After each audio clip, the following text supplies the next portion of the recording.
পেঁয়াজের মধ্যে কখনো আপনারা এইভাবে বরফ দিয়ে দেখেছেন কিংবা কখনো আটাতে হাত না লাগিয়েই আপনারা আটা মেখে দেখেছেন?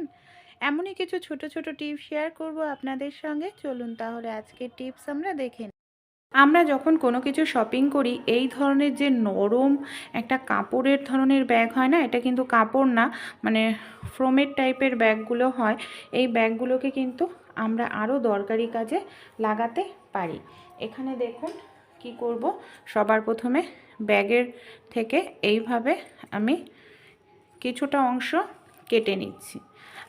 আপনারা আপনাদের পছন্দের মতো অংশ কেটে নেবেন। তারপর এটাকে ভাঁজ করে নেব ছোট করে।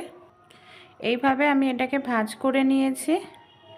এবার কি করব, এইভাবেও আবার আমি ভাঁজ করে নিচ্ছি। তারপর এটাকে এইভাবে রাউন্ড শেপে কেটে নিতে হবে।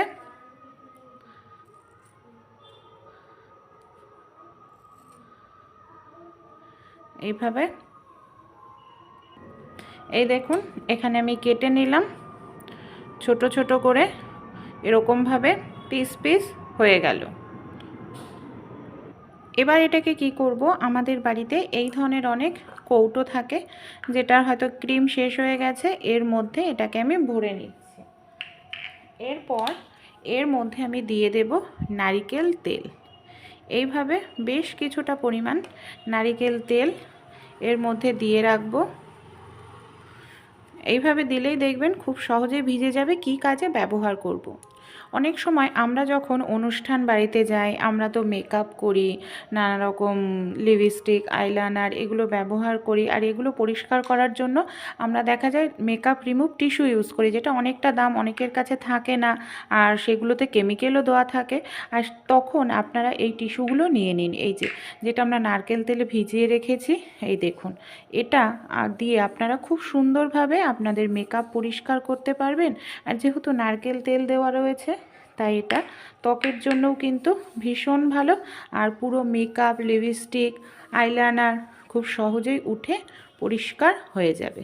দেখুন, আপনারা এইভাবে কোথাও নিয়েও যেতে পারেন, ক্যারি করতেও। আমরা যে এই ধরনের ননস্টিকের কড়াইগুলো ব্যবহার করি, অনেক সময় কি হয়, যতই সুন্দর করে মাজি না কেন, একটা তেল চিটচিটে ভাব থেকেই যায়। যেহেতু ননস্টিকের কড়াই, তাই জোরে জোরে তো আর ঘষা মাজা করা যায় না, তাহলে কিন্তু কড়াইটা নষ্ট হয়ে যাবে, ননস্টিকের লেয়ারটা উঠে যাবে। চা খাওয়ার পর যে চা পাতাটা আমরা ফেলে দিই, সেই চা পাতাটা না ফেলে দেবেন না, এই চা পাতাটা আপনারা এইভাবে দিয়ে দিন। দেখুন, আমি পুরোটা চা পাতা দিয়ে দিলাম। নরম একটি স্কচব্রাইট নিতে হবে, শক্ত স্কচব্রাইট নয়, নরম স্কচব্রাইট দিয়ে এইভাবে আপনারা যদি একটু ডলেন, যেহেতু চা পাতাটা হালকা একটু দানা দানা, যে চা খেয়ে মানে করার পর আমরা ফেলে দিই সেই চা পাতা ব্যবহার করবেন। এতে কি হবে, তেল ভাবটা উঠে যাবে, নোংরা যে লেগে থাকে সেটাও পরিষ্কার হবে। এইভাবে আমি ডলে নিচ্ছি। এবার নর্মাল জল দিয়ে আমি আপনাদের ধুয়েও দেখাবো। জল দিয়ে ধোয়ার পর দেখুন কতটা সুন্দর পরিষ্কার হয়েছে, কোনো রকম তেল চিটচিটে ভাব কিন্তু এখন আর কড়াইতে নেই, নোংরা উঠে গেছে। ভালো লাগলে আইডিয়াটি আপনারাও কিন্তু অবশ্যই ট্রাই করেও দেখতে পারেন। অনেক সময় দেখা যায় আমাদের মোজাগুলো আমরা এখানে সেখানে রাখি, আর একটা পাওয়া যায় তো আর একটা পাওয়া যায় না, যখন দরকারে খোঁজাখুঁজি করতে লাগে খুবই মুশকিল হয়ে পড়ে। তাই একসঙ্গেই আপনারা সবগুলো মোজা এখন রাখতে পারবেন, আর মোজা আপনাদের হারাবেও না, খুব সুন্দরভাবে গোছানো থাকবে। এই দেখুন, এইভাবে আপনারা মোজাগুলোকে মানে একটার ওপর একটা দিয়ে নিন। তারপর কি করতে হবে, মোজাগুলোকে নিচের দিক থেকে এইভাবে গোটাতে হবে। নিচের দিক থেকে আমি এইভাবে গুটিয়ে নিলাম। লাস্ট যে মোজাটা রয়েছে, সেই মোজাটাকে কি করব, এই দেখুন, এইভাবে উল্টে নেব। এইভাবে উল্টে নিয়ে আমরা এইভাবে মোজাটাকে রাখবো। আর এইভাবে রাখলে মোজাগুলো নোংরাও হবে না, একসঙ্গে সবগুলো মোজা থাকবে, যখন প্রয়োজন আমরা পেয়ে যাব একসঙ্গে, আর মোজাও আমাদের হারাবে না। দেখুন, আপনারা চাইলে দুটো দুটোও রাখতে পারবেন, বা যতগুলো মোজা হয় এইভাবে গুছিয়ে রাখতে পারেন। আমরা অনেকেই শুকনো লঙ্কার তরকারি খেতে পছন্দ করি, কারণ শুকনো লঙ্কার তরকারি রান্না করলে কালারটা খুব সুন্দর আসে। কিন্তু অনেক সময় কি হয়, শুকনো লঙ্কা বাটা তরকারিতে দিলে না অতিরিক্ত ঝাল হয়ে যায়, আর অতিরিক্ত ঝাল খাওয়া স্বাস্থ্যের জন্য ভালো নয়। তাই কালারও সুন্দর হবে, অতিরিক্ত ঝালও হবে না শুকনো লঙ্কা দিলে। এই ছোট্ট টিপসটি অ্যাপ্লাই করুন। এখানে আমি ছোট্ট নিয়ে নিয়েছি একটি কাঁচি। আপনারা কি করবেন, শুকনো লঙ্কাটাকে না এইভাবে, এই দেখুন আমি কেটে নিচ্ছি, মাঝ বরাবর শুকনো লঙ্কাটাকে এইভাবে কেটে নিতে হবে। কেটে নিয়ে শুকনো লঙ্কার যে বীজগুলো রয়েছে, বীজগুলোকে আমরা বের করে দেব। এই দেখুন, বীজগুলোকে বের করে দিয়ে যদি আমরা শুধু শুকনো লঙ্কাটাকে পেস্ট করি, এই দেখুন ভেতরে কিন্তু আর বীজ নেই, যা বীজ ছিল এখানে আমি বের করে দিয়েছি। এরপর যদি আপনারা পেস্ট করেন, কালারও সুন্দর তরকারির হবে, তরকারি অতিরিক্ত ঝাল হবে না।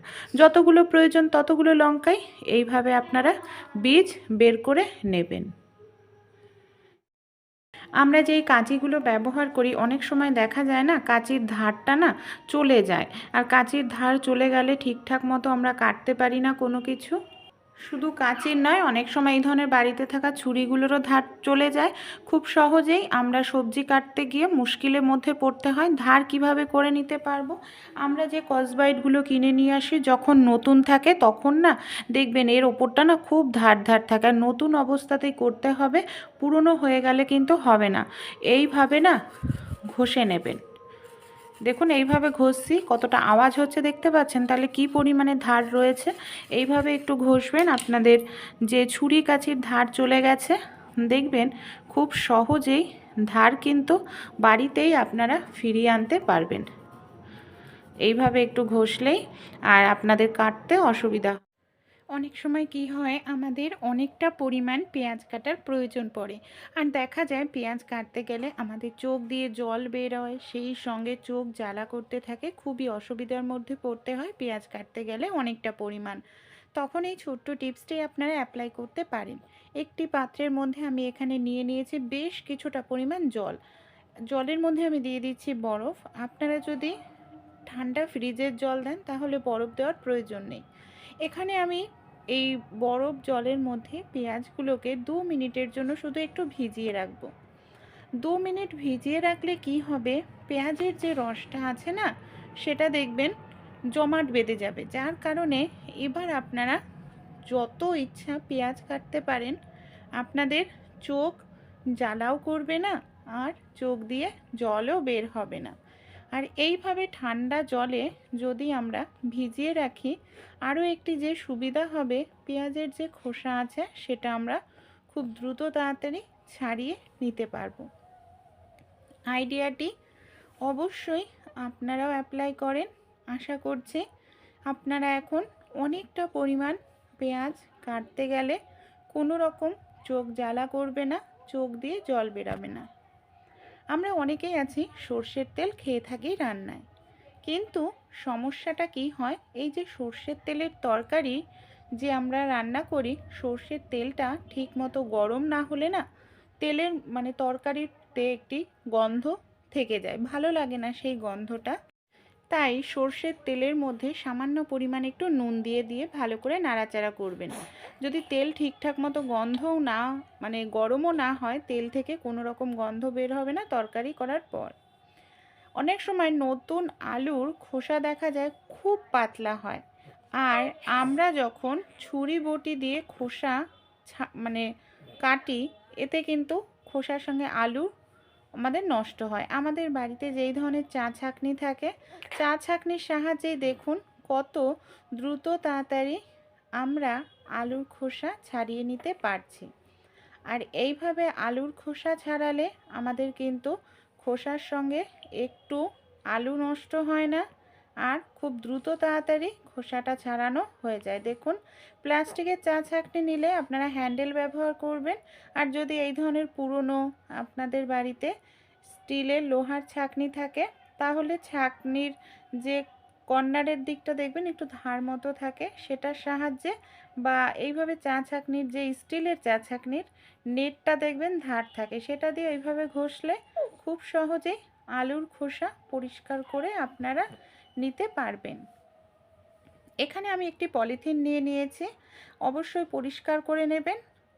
পলিথিনের মধ্যে আমি দিয়ে দিচ্ছি পরিমাণ মতো আটা। এখানে আপনারা যদি অনেকটা আটা নেন তাহলে বড় পলিথিন ব্যবহার করবেন। আর আটার মধ্যে সামান্য নুন দিয়ে চামচ দিয়ে ভালোভাবে মিশিয়ে নেব। আটার মাঝখানটা আমাদের এইভাবে একটু খালি করে নিতে হবে। মাঝখানটায় খালি করে নেওয়ার পর এর মধ্যে আমি অল্প অল্প করে জল দিয়ে দিচ্ছি। জলের আন্দাজ যদি বুঝতে না পারেন একসঙ্গে অনেকটা জল দেবেন না। এবার দেখুন কোনো রকম আটাতে হাত দিতে লাগবে না। এইভাবেই আমরা আটাটাকে মেখে নিতে পারি। অনেক সময় হয় আমরা মহিলারা সবজি কাটি, মাছ কাটতে গিয়ে হাত কেটে যায়, তখন আটা মাখতে গেলে অনেক সময় কাটা জায়গা দিয়ে রক্ত বেরিয়ে যায়, আটাতে লেগে যাওয়ার সম্ভাবনা থাকে। বা অনেক সময় শীতকালে ঠান্ডা জল বা গরম জল দিয়ে আটা মাখতে অসুবিধা হয়, তখন আপনারা এই টিপসটি অ্যাপ্লাই করতে পারেন। আটাতে দেখুন হাত দেওয়ার প্রয়োজন আপনাদের পড়বেই না, আর খুব সুন্দরভাবে আটা মাখা হয়ে যাবে। প্লাস্টিকেও যে অনেক আটা লেগে থাকে তাও না, দেখুন প্লাস্টিকে একটু আটা লেগে নেই। আর কত সুন্দর আটাটা আমার মাখা হয়ে গেল। এবার আমরা ডাইরেক্ট রুটি তৈরি করে নিতে পারবো। ভালো লাগলে ট্রাই করে দেখবেন।